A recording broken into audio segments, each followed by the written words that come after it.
And here we go. We're going to be finishing up our final two examples and moving on into how we actually use oxidation numbers in this video.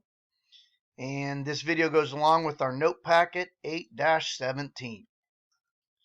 So let's complete these last two examples. And we're taking a look at NaBiO3, sodium bismuthate. And this is actually a salt. It does have ionic charges. The sodium's 1 plus and the BiO3 is 1 minus, but we can still assign oxidation numbers. By the way, we never learned what the BiO3 minus ion is. Some of you might be like, oh my gosh, is there one I didn't learn or have forgotten about? No, that's one we didn't learn. All right, let's begin assigning oxidation numbers, and we have to decide who gets their number first. Oxygen is second highest electronegativity of all, so it's going to get to be its -2. Sodium automatically gets to be its +1. So really all we're trying to find out is what would be bismuth's oxidation number here.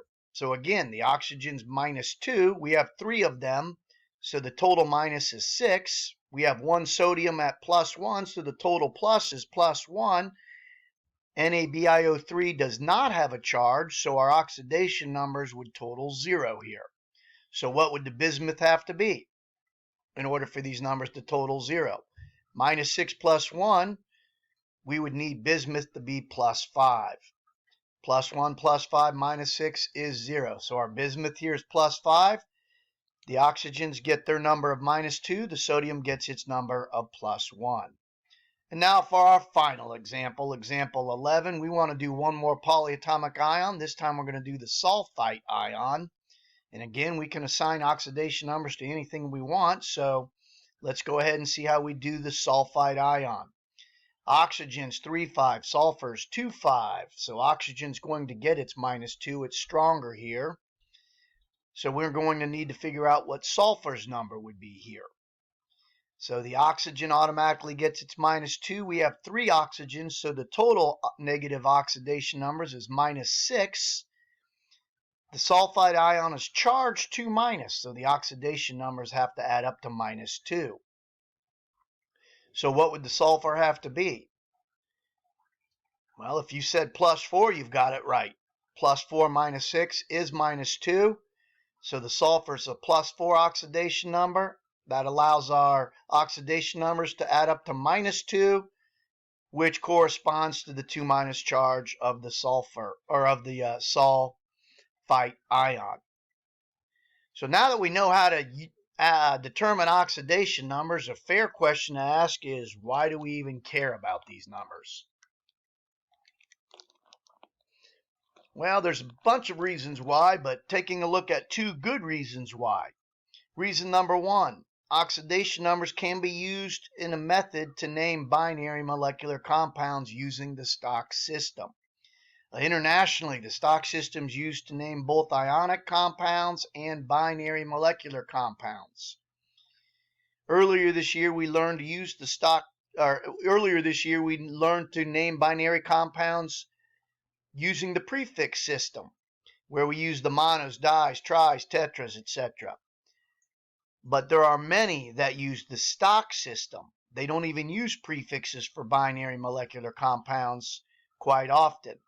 So how do we use the Stock system? If you remember, the Stock system is the one that had Roman numerals.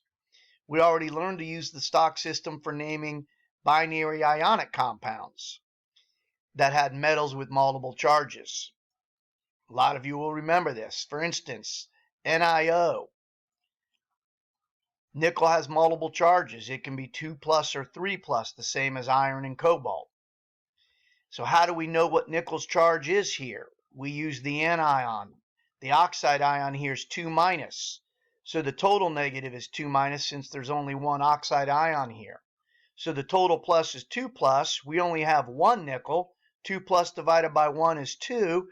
So nickel's charge here is 2+. So the Stock system would be nickel 2 oxide. We could do the same for FeF3. Here, iron can be 2+ or 3+, so we have to figure out what its charge is. we use the anion. The fluoride ion here is 1 minus. We have 3 fluorides here, so it's 3 minus total, which means the total plus has to be 3 plus. We have 1 iron that adds up to the 3 plus, so the iron is 3 plus, iron 3 fluoride. We'll do one more of these. We won't do all 5. Cobalt is a metal with multiple charges. It also can be 2 plus or 3 plus. How do we figure out which one it is? We use the anion, the nitride ion. The nitride ion's 3 minus. We have 2 nitrides here. So the total negative is 6. So the total positive is 6. So what is each of the cobalts?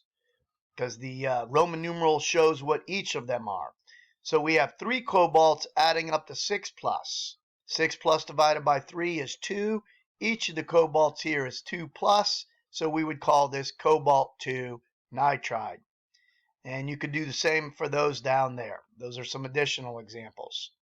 So the stock system is used commonly for naming binary ionic containing metals with multiple charges. But they also do use this system for naming binary covalent or binary molecular compounds.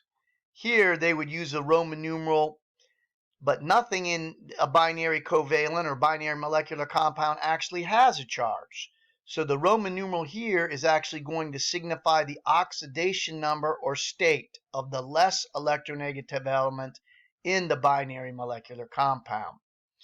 So how would we name N2O3? It is a molecular compound. Our prefix system, we would call it dinitrogen trioxide. The stock system, though, we don't use prefixes. So how do we decide its name? Well, we assign the more electronegative element its number first. Oxygen's 3,5, nitrogen's 3,0, so the oxygen gets its -2. We have 3 of them, so its total oxidation number negative is -6. There's no charge on this compound, so the oxidation totals have to add up to 0, which means the nitrogens must add up to +6.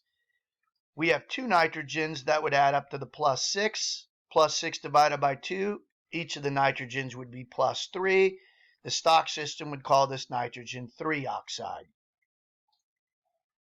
Here's another one with nitrogens and oxygens in it. This is N2O5.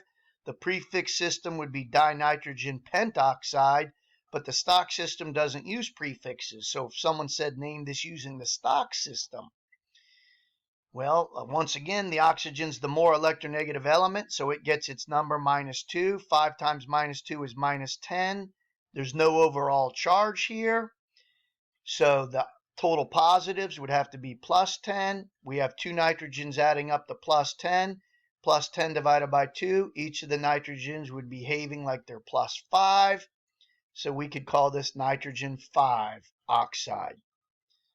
There are other examples here as well. SF6, fluoride always gets its -1. That gives us a total of -6, so the sulfur would have to be +6. We could call this sulfur 6 fluoride. Using the prefixes, it would be sulfur hexafluoride. SF2, we could call that sulfur difluoride. But if someone said name it in the stock system, fluoride gets its number always. It's -1. It's the strongest element. Electronegativity of 4O. We have 2 fluorines adding up to -2. Overall, there's no charge, so the positives would have to be +2. We only have 1 sulfur. It would be +2. We could call that sulfur 2 fluoride. CO2, carbon dioxide, would be its name using prefixes. What would its name be in the stock system? Oxygen's the stronger here. It's the second strongest element. It gets its -2. 2 oxygens at -2 is -4. The total positive is +4. We only have 1 carbon. That would need to be +4. So +4 divided by 1, this would be carbon 4 oxide. CO's carbon monoxide. What would its name be in the stock system? We have 1 oxygen at -2, so the total minus is -2. The total plus is +2. We only have 1 carbon, so that carbon would be +2. We could call that carbon 2 oxide. The second reason we care about oxidation numbers or oxidation states is that the whole seventh type of chemical reaction that we are going to discuss in this unit is called oxidation reduction reactions, also called redox reactions.